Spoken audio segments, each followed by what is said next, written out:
مساجد کے ائمہ کو 25,000 روپے دیے جا رہے ہیں۔ یہ تجربہ ہمارے خیبر پختونخوا میں ہو چکا ہے۔ وہاں بھی 10,000 روپے تھے اور یہاں بھی 10,000 روپے تھے۔ جب تنقید ہوئی کہ بھائی 7-8 سال کے بعد بھی وہی قیمت ہماری، تو 25,000 کر دیے۔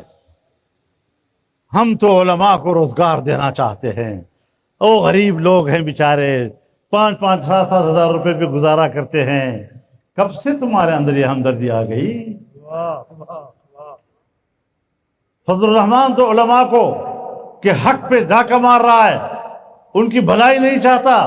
سنو، میرا مولوی اگر کالج میں پروفیسر ہے، اسلامیات استاد ہے، اسکول میں استاد ہے، عربی ٹیچر ہے، قاری ٹیچر ہے، میں نے اس کی ملازمت اور اس کی تنخواہ پر کوئی اعتراض نہیں کیا۔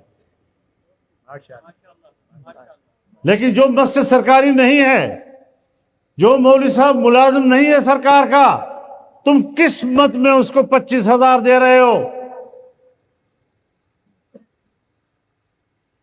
سوائے ضمیر خریدنے کے تمہارا اور کوئی دھندا نہیں ہے؟ ہر وقت یہ سوچتے ہو کہ ملا کی ضمیر کو کیسے خریدا جائے؟ مسجد میں تم نے ہمارے رائے کے مطابق خطبہ دینا ہوگا، اور پھر کہتے ہیں سعودی عرب میں ایسا ہو رہا ہے، امارات میں ایسا ہو رہا ہے، کویت میں ایسا ہو رہا ہے۔ او بابا پھر بادشاہت لاؤ نا، پھر جمہوریت ختم کرو۔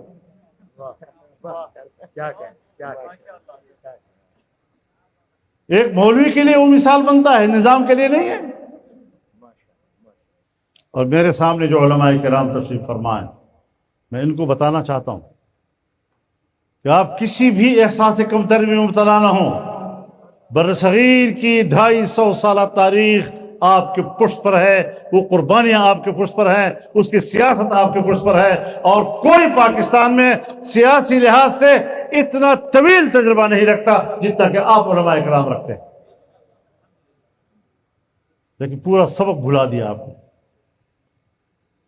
سبق نہ بھلاؤ، یہ آپ کا سبق ہے، یہ ہمارے اکابر کا سبق۔ تو اوقاف کا قانون بنایا جا رہا ہے زبردستی، اوقاف کی ملکیت کو قبضے میں لیا جا رہا ہے، جو شریعت کے خلاف ہے۔